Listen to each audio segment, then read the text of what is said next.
Romanos capítulo de número 8, versículos 31 ao 39. Quero convidar a igreja para se colocar de pé, por favor.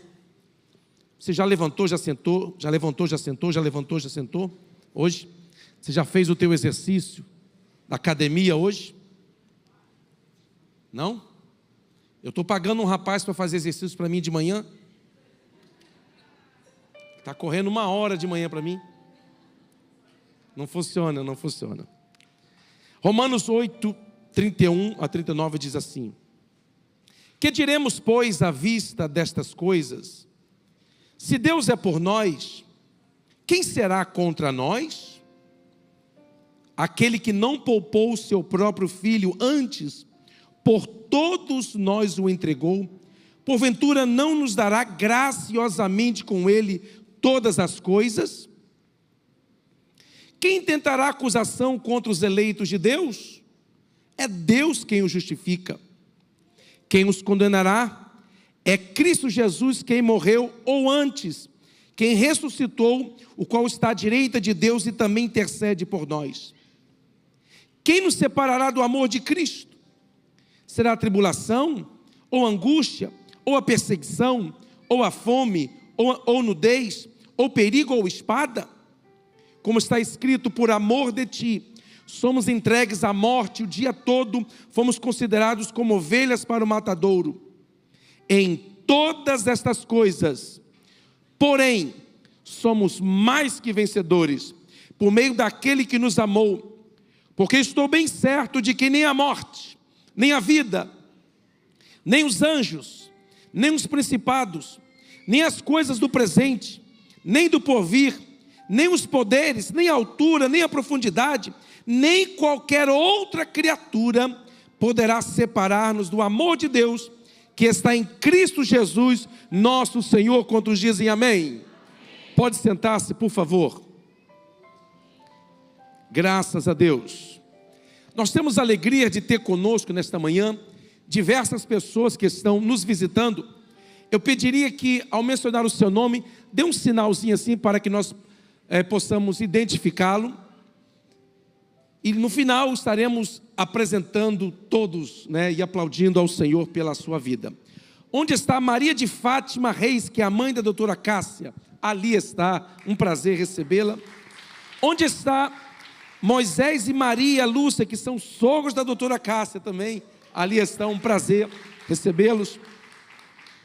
Pastor Carlos, missionária Sueli, da Assembleia de Deus Missão de Bragança Paulista, lá atrás, é um prazer recebê-los aqui. Wellington Menezes, cadê o Wellington? Lá, Deus te abençoe, Wellington. Silvana Tales e os filhos Noah e Amber, lá atrás, é um prazer recebê-los. Norma Scarpa, aqui na frente, Deus te abençoe, Norma. Niedson Nunes, lá atrás, um prazer. Bianca Diniz, cadê a Bianca Diniz? Ali atrás. Priscila Macedo, lá, Deus te abençoe, Priscila. Fabiana Moreira e Luiz Moreira, lá atrás, é um prazer recebê-los. Tem mais alguém que está nos visitando nesta manhã pela primeira vez? Seu nome não foi mencionado, mas você está conosco? Não? Ok, eu pediria a todos estes que mencionei o nome, fiquem de pé, por favor. Todos que eu apresentei pelo nome, e agora vamos com alegria aplaudir o Senhor pela vida de cada um deles. Deus abençoe vocês. Deus abençoe vocês. Deus abençoe pastor e sua esposa. Deus abençoe cada um de vocês. Podem sentar-se. É um prazer, é uma alegria poder receber a cada um de vocês nesta manhã. A igreja está feliz com os nossos visitantes nesta manhã? Que bênção, graças a Deus. Meus amados, nesta manhã eu quero falar sobre as 5 bênçãos da justificação. As 5 bênçãos da justificação. Quando nós abrimos a Bíblia, na carta de Paulo aos Romanos, nós entendemos que Romanos É o monte mais alto da revelação divina acerca do Evangelho, da graça, do perdão. Paulo, ao escrever Romanos, ele traz de forma muito clara, muito objetiva, o plano e o propósito eterno de Deus para a salvação de todo aquele que crê na pessoa de Jesus Cristo como único e suficiente Salvador. Romanos foi escrito, Paulo é o autor, mas quem escreveu foi o irmão Tércio. Isso está em Romanos 16, 22, quando diz: eu, Tércio, que escrevi esta epístola, vos saúdo no Senhor. Paulo ditou e Tércio escreveu essa epístola. Por quê? Porque provavelmente, segundo a tradição judaica, Paulo tinha um problema nas vistas muito severo, causado pelo encontro que ele teve com o Senhor Jesus no caminho de Damasco. E esse problema nas suas vistas lhe fez perder a visão e ter problemas sérios de vista. Então ele, não podendo escrever em outra instância, quando ele escreve, ele diz: veja, com grandes letras vos tenho escrito. Ele tinha que escrever uma letra desse tamanho para poder enxergar. Paulo diz que este espinho na carne, a mesma tradição diz, que poderia ter sido este problema nas vistas dele, que o incomodava, o perturbava sobremaneira. E ele pediu ao Senhor por 3 vezes que lhe curasse, que libertasse deste problema, mas o Senhor lhe disse: Paulo, a minha graça te basta, porque o meu poder se aperfeiçoa na tua fraqueza. Segundo a tradição, eles estavam na cidade de Corinto, na Grécia, quando esta carta foi escrita. E um dos temas principais desta carta é a doutrina da justificação. Todo o Evangelho, toda a pregação do Evangelho se apoia nesta doutrina. Todo crente deveria saber explicar de forma prática e rápida a doutrina da justificação. Pois esta palavra justificação é um termo forense, usado dentro do sistema jurídico romano. E Paulo está escrevendo esta carta aos romanos, que entendiam muito bem o que significava justificar. Justificar significa o ato do juiz declarar um réu comprovadamente culpado após transcurso do processo legal, quando a promotoria demonstrava culpabilidade ao réu através de provas incontestáveis. O juiz declarava este réu livre da condenação merecida pelos seus erros. Portanto, justificar significa declarar que um réu comprovadamente culpado está sendo inocentado e ele pode sair daquele fórum com toda a liberdade. No fórum romano, era constituído basicamente de 4 pessoas. Primeiro, o juiz. Segundo, o acusador ou promotor. O terceiro, advogado de defesa. E o quarto, o réu. E Paulo faz uma analogia, uma comparação a um julgamento efetuado no fórum romano. Aquilo que Deus fez em favor do ser humano, do homem, da mulher, de todo pecador. Nesta comparação, Paulo compara o juiz ao Pai, ao Deus Pai. O acusador ou promotor ao diabo, e até mesmo a lei mosaica, que servia para denunciar os pecados das pessoas. Apresenta o advogado de defesa, que neste caso é o Espírito Santo, que intercede por nós com gemidos inexprimíveis. E em quarto, o réu, que é o pecador, somos nós, eu e você. Após na corte ouvir o acusador, ele se apresentava e trazia a lista de todos os erros, de todos os crimes, de todas as violações da lei que o réu tinha cometido. Após o acusador apresentar a lista, o advogado de defesa entrava em cena, se colocando ao lado do réu, falando em nome do réu, representando o réu diante do juiz, respondendo às acusações. E não tendo como comprovar a inocência do réu, o advogado de defesa, o Espírito Santo, chama o Filho, Jesus, o Cristo, o Salvador, e diz para o juiz: juiz, excelência,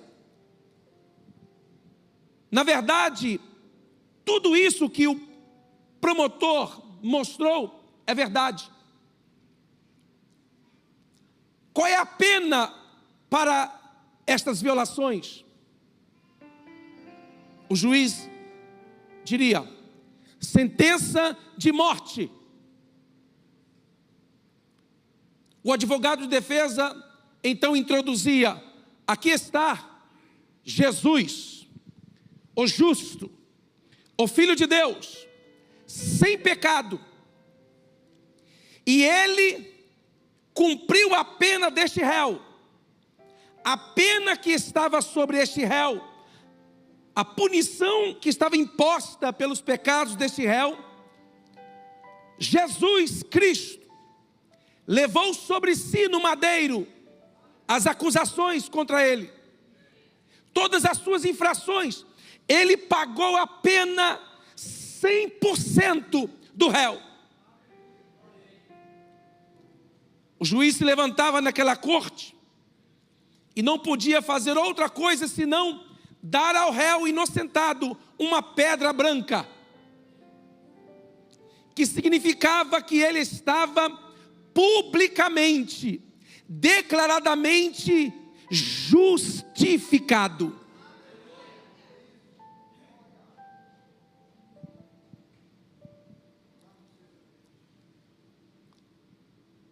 Todos nós, o apóstolo Paulo diz, pecamos.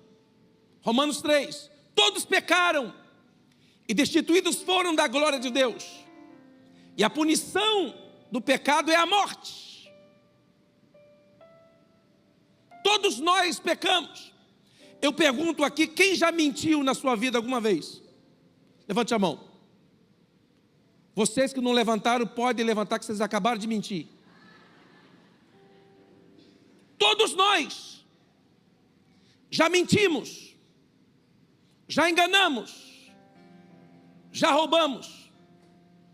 Enquanto eu estava preparando essa mensagem, eu me lembrei, mãe, lá na escola da dona Didi, lá na rua Tapuia, lembra? Quantos anos eu tinha quando a senhora me matriculou lá? 7 anos na escola, isso tudo?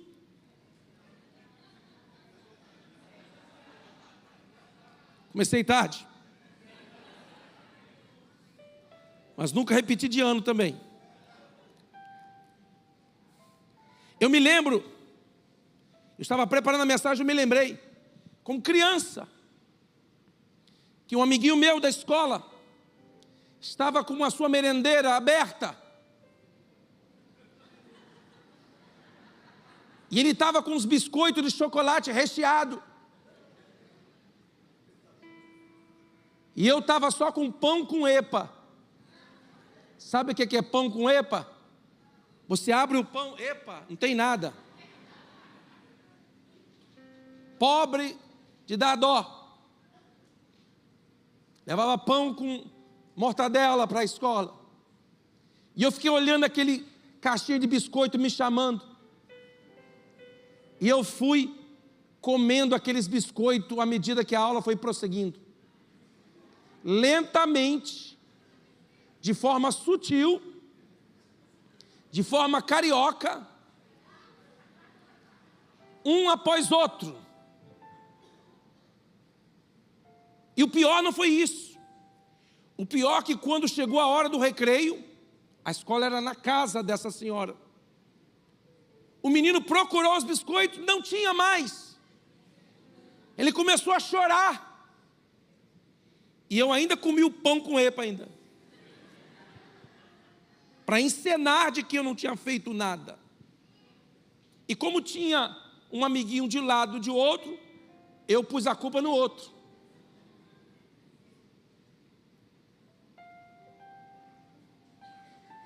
Culpado.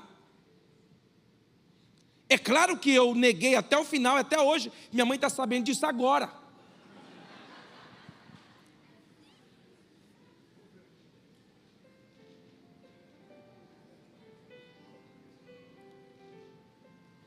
A Bíblia diz que todos nós pecamos e destituídos fomos da glória de Deus. Não há um justo, nenhum sequer. Porque todos temos na nossa natureza a mancha do pecado, herdamos o pecado hereditário, o pecado de Adão. E como consequência, sofremos as doenças, as aflições desta vida, como consequência do pecado. Agora Jesus Cristo, foi por isso que Ele nasceu sem intervenção do homem, porque a sua semente era pura, Ele não herdou o pecado hereditário de Adão. Foi por isso que Ele podia e pode nos purificar, nos perdoar, e ser o sacrifício aceitável diante de Deus. Aí Paulo enumera as bênçãos da justificação. Primeiro, está no texto, olha o texto aí, versículo 31. Que diremos, pois, à vista dessas coisas? Se Deus é por nós, quem será contra nós? Primeira bênção da justificação é a bênção da proteção. Eu e você estamos protegidos em Cristo. Antes de Jesus Cristo morrer e ressuscitar, nós estávamos do lado errado. Estávamos condenados ao inferno. Mas pela morte e ressurreição de Cristo, nós fomos colocados agora do lado certo. E desfrutamos da bênção, da proteção, porque é Deus quem peleja as nossas batalhas. Os nossos inimigos são inimigos de Deus. Quem luta contra você, luta contra Deus. Por isso que o apóstolo diz, maior o que está em nós, do que aquele que está no mundo. Primeira bênção da justificação, é a bênção da proteção. Segunda bênção da justificação, versículo 32. Aquele que não poupou o seu próprio filho, antes, por todos nós o entregou, porventura não nos dará graciosamente com ele todas as coisas? A segunda bênção da justificação é a bênção da provisão. Diga proteção, provisão, proteção, provisão. Eu pergunto até que ponto Deus está disposto a nos abençoar. O texto diz, a ponto de entregar o seu próprio filho para morrer no nosso lugar. Deus está nos propondo a nos dar tudo aquilo que nós precisamos, e não tudo aquilo que nós queremos. Quantos querem um monte de coisa que Deus ainda não deu? Levante a mão. Todos nós queremos um monte de coisa que Deus nos deu. E Deus nunca te prometeu te dar tudo que você quer. Mas Ele te prometeu dar tudo que você precisa. Pois para a minha, para a sua salvação, Ele providenciou tudo o que nós precisávamos. A segunda bênção da justificação é a bênção da provisão.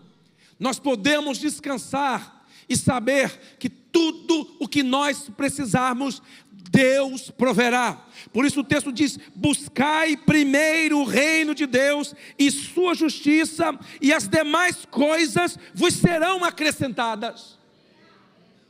Você pode descansar, você pode confiar de que tudo o que você precisar, Deus proverá. Terceira bênção da justificação.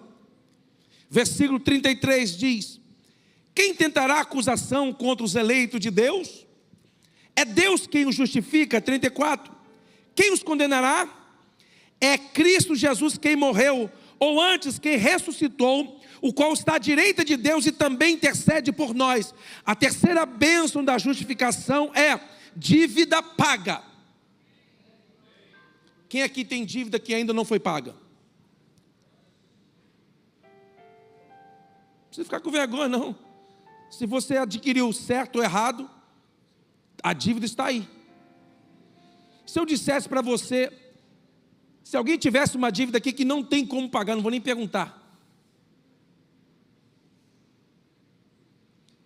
E eu dissesse para você que tem uma dívida que você não tem como pagar, ainda que você vendesse tudo, penhorasse tudo, você não teria condições de pagar. Se eu chegasse para você e dissesse: olha, quero te informar que toda a sua conta foi apagada, o que você faria? Como é que você iria agir? Um sorrisinho, pelo menos amarelo, você ia dar. Pelo menos. A justificação nos dá a bênção de que tudo o que nós devíamos foi pago. Por quê? Porque jamais teríamos condições de pagar essa dívida. O preço da nossa salvação não pode ser adquirido através de boas obras. As boas obras sim acompanham a vida de todo aquele que verdadeiramente foi transformado pelo Evangelho. Mas as boas obras em si mesmas não podem salvar, porque se as boas obras salvassem, Jesus não precisaria ter morrido, era só ser bonzinho. Mas o apóstolo Paulo diz que as nossas boas obras, a nossa justiça é como trapo de imundícia. Não são suficientes para alcançar o perdão de Deus. Portanto, a terceira bênção da justificação é dívida paga. O apóstolo diz em Romanos: nenhuma condenação há para os que estão em Cristo Jesus. Paulo diz que a nota promissória, a conta que estava no nosso nome, pendente, a Bíblia diz que foi cravada na cruz, no corpo de Cristo. Quando foi cravado na cruz, a nossa dívida foi cravada ali e foi paga. Eu e você não devemos nada, absolutamente nada ao diabo. Isso era para você levantar a mão e glorificar. Eu e você não devemos nada ao diabo. Não há nada que eu faço que me torne mais salvo do que sou. Por quê? Porque a salvação não é resultado de esforço humano. A salvação é resultado do sacrifício substitutivo de Cristo na cruz. E lá na cruz, quando o seu corpo foi perfurado, a nossa nota, nossa dívida foi cravada na cruz, no seu corpo. E Ele nos perdoou completamente. A primeira bênção da justificação é a bênção da... A segunda bênção da justificação é a bênção da... A terceira bênção da justificação é a bênção da... Quarta, versículo 35 do texto que nós lemos. Estamos aqui falando de Bíblia. Você vê que eu não fico contando história para ninguém aqui. Bíblia, palavra. Versículo 35 diz: quem nos separará do amor de Cristo? Será a tribulação, ou a angústia, ou a perseguição, ou a fome, ou a nudez, ou o perigo, ou a espada? Como está escrito, por ti, por amor de ti, somos entregues à morte o dia todo, fomos considerados como ovelhas para o matadouro. A quarta bênção da justificação é a bênção da posição, ou do posicionamento. A justificação, ela nos posiciona em Deus. Por isso que a Bíblia diz, aquele que está em Cristo, ele é uma nova criatura. Ele é posicionado no reino espiritual. O apóstolo Paulo diz que nós estamos sentados nas regiões celestiais, em Cristo Jesus. É posicionamento.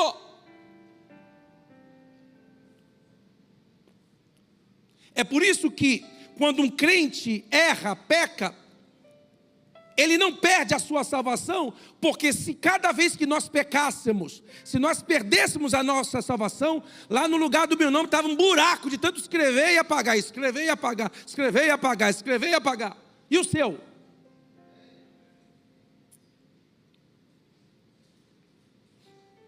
Por que nós não perdemos a salvação quando cometemos falhas e erros?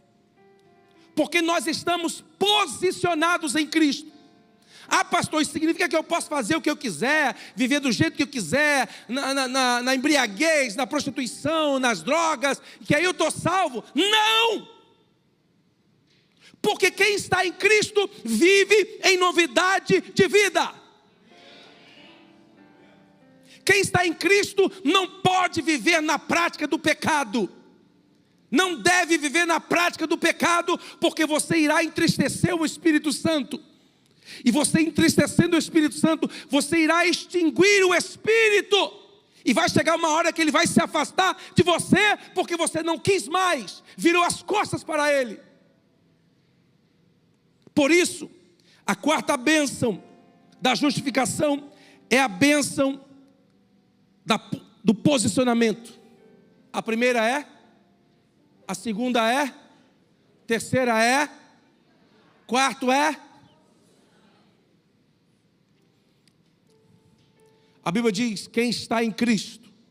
Quando você reconhece Jesus Cristo como Senhor e Salvador, você não aceitou uma nova religião, você não mudou de religião, porque Jesus Cristo não veio pregar religião. Quando Ele veio aqui na terra, a religião já estava instituída e estabelecida. Foi por isso que Ele não se filiou a nenhum grupo religioso. E já existiam grupos religiosos dentro mesmo do judaísmo. Ele não se filiou, por quê? Porque Ele não veio implementar uma nova religião. Você sabe por que Jesus não respondia a Anás e Caifás quando interrogado? A não ser quando eles obrigaram ele em nome de Deus para falar. Porque Anás e Caifás representavam a religião. E Jesus Cristo não estava aqui estabelecendo uma nova. Ele veio pregar um reino, um estilo de vida. Ele não respondeu a Anás e Caifás, mas respondeu a Pilatos. Por quê? Pilatos representava um reino. E Pilatos perguntou, você é rei? Ele disse, para isso que eu nasci. Por quê? Porque aí estava se falando de reino. É o que ele estava estabelecendo. Quinto e último lugar. Quinta bênção da justificação. Qual é a primeira? Proteção. Qual é a segunda? Provisão.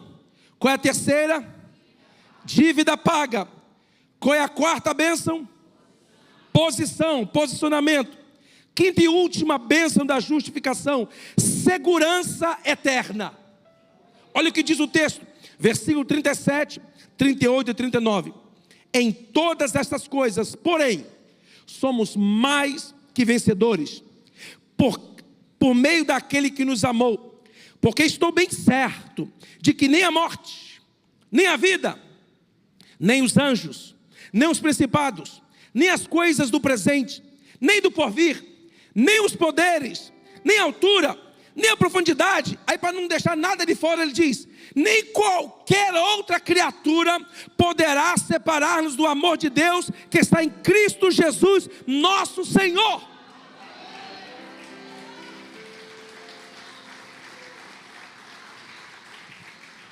Paulo diz que nós fomos selados para o dia da redenção.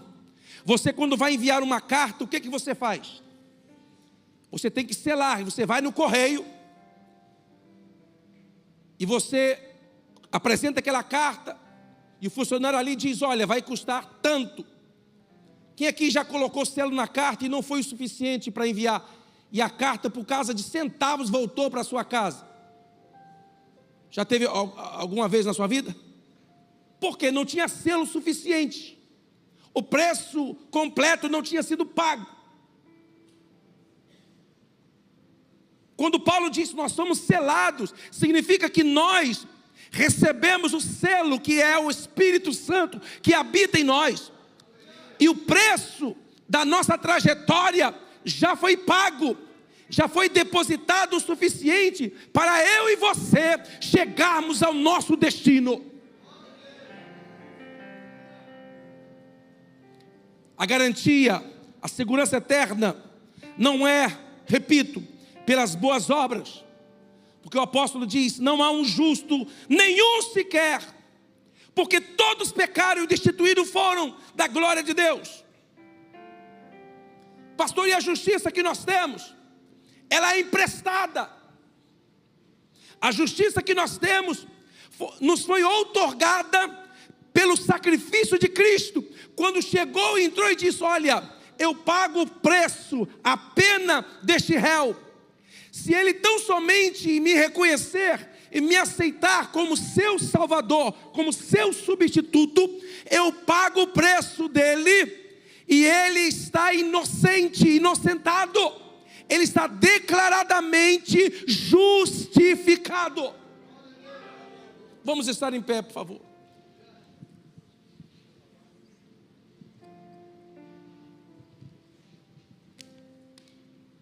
Você vai encontrar por aí pessoas que estão tentando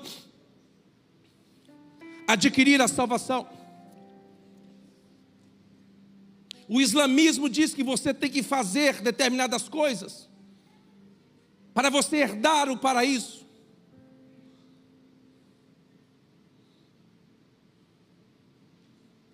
O espiritismo diz que você tem que praticar boas obras como forma de alcançar uma reencarnação melhor, mais aperfeiçoada. O budismo ensina que você tem que fazer boas coisas, deixar de fazer outras coisas, para você conseguir a salvação. As grandes religiões do mundo apresentam as obras, a observância de cerimoniais, de práticas espirituais como forma de aceitação e até mesmo de acesso ao reino de Deus. O Evangelho é o único que apresenta a justificação pela fé. A justificação nos dada pela graça de Deus, quando nós nos voltamos para a cruz e aceitamos o sacrifício dele.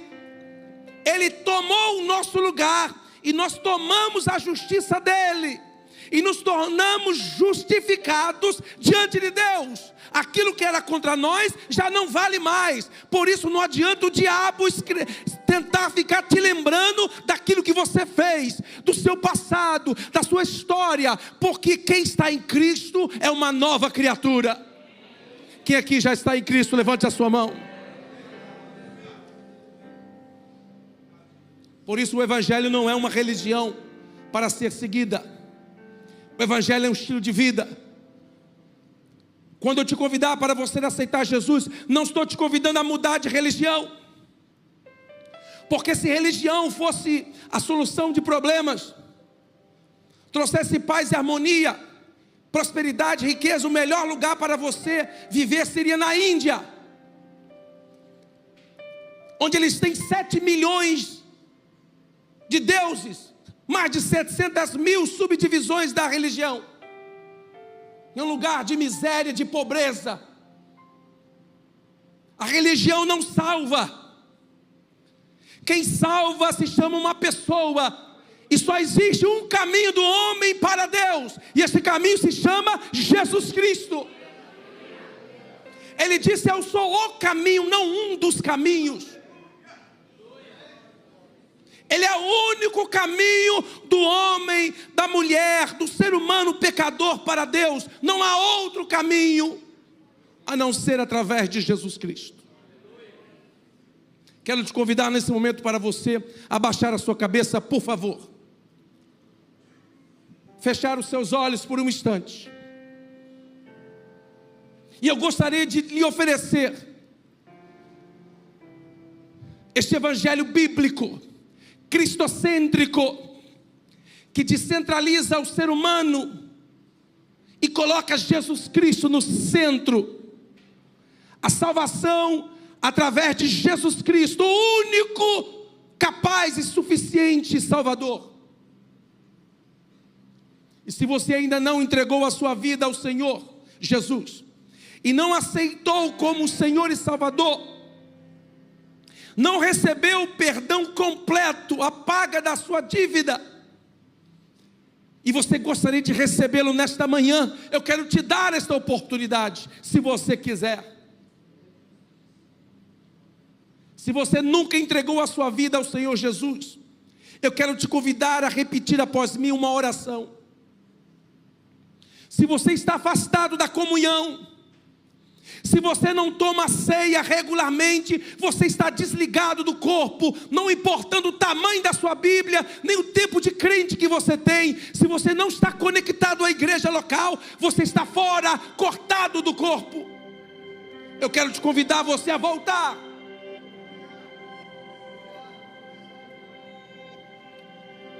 A igreja não salva, mas o Jesus que salva, que está na igreja, mandou que eu e você congregássemos.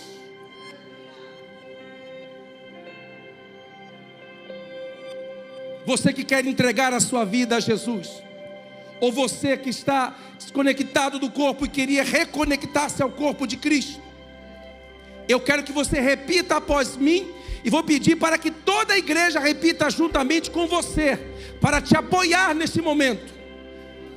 Diga: Senhor Jesus, neste dia, eu te confesso, como meu Senhor e meu Salvador. Perdoa todos os meus pecados. Escreve o meu nome no livro da vida, para que eu tenha certeza inabalável de que um dia irei morar contigo no céu. A partir de hoje, eu declaro: eu sou uma nova criatura, nascido de novo, para te servir e te adorar. A partir de hoje, o meu corpo se torna templo do teu Espírito. Vem morar em mim e fazer tudo novo, em nome de Jesus. Você pode dizer amém? Eu tenho autoridade bíblica para dizer a você: se você fez esta oração com sinceridade no seu coração, Deus dos altos céus viu a sinceridade do seu coração, e Ele te recebeu como filho a partir de hoje, como filha a partir de hoje. Eu tenho autoridade para dizer para você que os seus pecados foram perdoados, pois o sangue de Jesus Cristo nos purifica de todo o pecado. Quero perguntar, aqueles que fizeram esta oração pela primeira vez, dê um sinal assim: eu quero apenas orar por você, antes de nós encerrarmos. Temos algumas mãos levantadas lá atrás, temos, aqui na frente, ali atrás temos mais, levante a sua mão assim. Nós queremos apenas orar por você. É o nosso desejo agora orar, é o que nós podemos fazer. Não temos boas obras para juntar e te santificar, e te purificar, e te perdoar. São as obras de Cristo, o sacrifício de Cristo, que pode perdoar. Você que levantou a sua mão pela primeira vez assim, você que estava afastado da igreja, por algum motivo você se afastou, se distanciou, por algum motivo você virou as costas para Jesus, mesmo Jesus não tendo lhe feito nada, mas porque as pessoas estavam ali, lhe feriram, lhe decepcionaram, e você, por causa disto, virou as costas para Jesus. Mas hoje você quer voltar, se conectar ao corpo. Você que precisa, levante a sua mão aí, onde você está. Você que estava desconectado do corpo, você que não estava tomando santa ceia, você que não está congregando, levante a sua mão. Nós queremos orar por você. Apenas orar, o que nós podemos fazer. Se há alguma mão que está se reconciliando, nós queremos orar por você.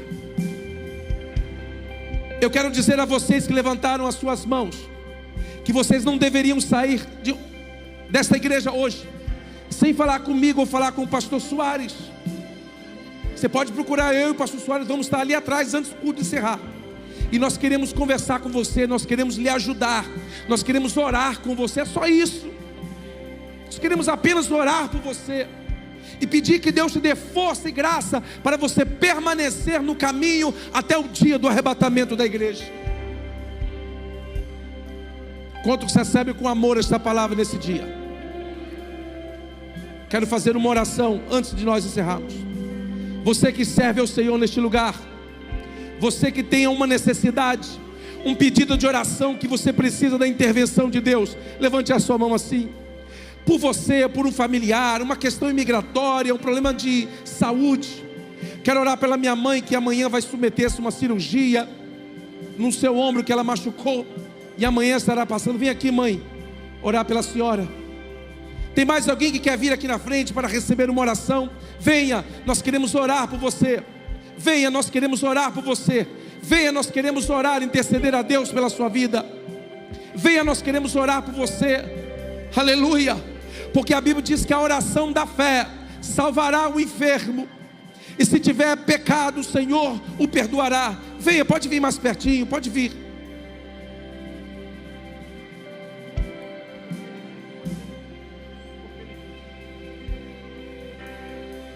Pode vir, pode vir. Porque Ele vive. Vamos cantar.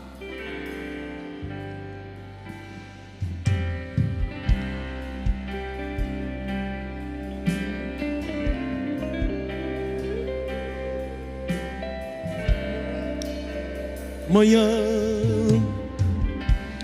porque Ele vive. Vou pedir a alguns pastores, por favor, querida, venha, por favor, orar por esses irmãos e irmãs. Vou pedir o pastor Berval, pastora Rosa, pastores, por favor, orem por cada um.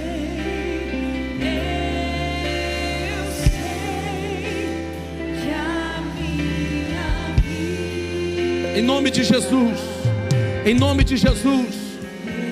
Quando um dos pastores ou pastoras colocar a mão sobre você, receba como a mão de Deus, a mão de Jesus, tocando em você, curando você, respondendo você, em nome de Jesus.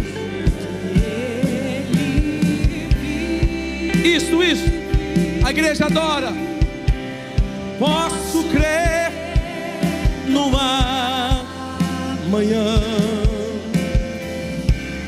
porque Ele vive. Isso, receba em nome de Jesus. Receba em nome de Jesus. Aleluia. Mas eu bem sei,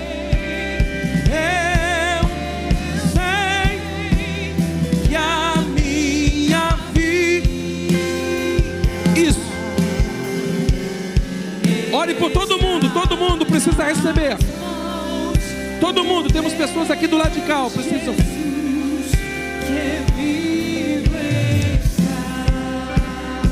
Porque Ele vive mais uma vez.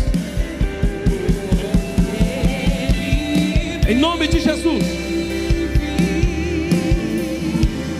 Posso crer. Em nome de Jesus. Em nome de Jesus.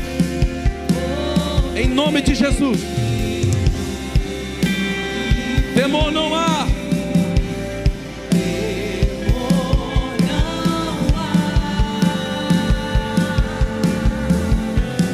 Mas eu bem sei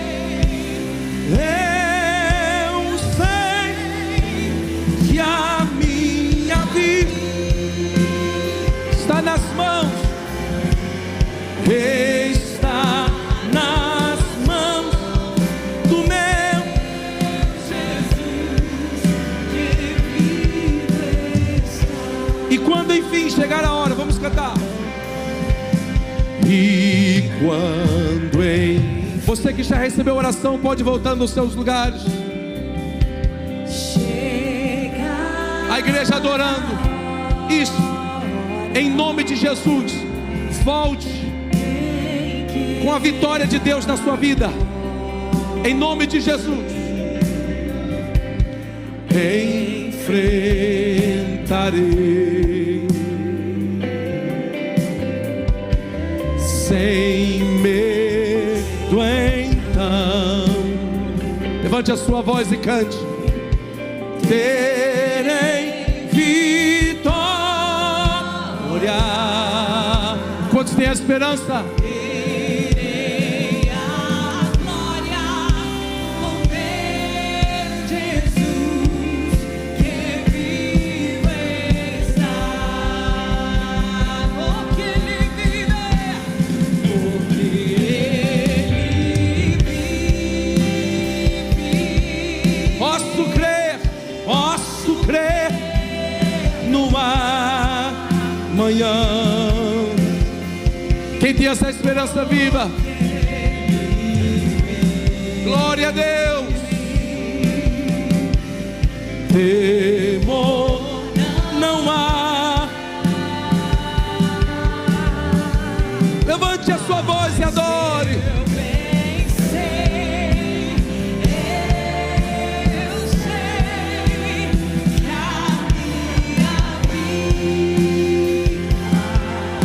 Está nas mãos,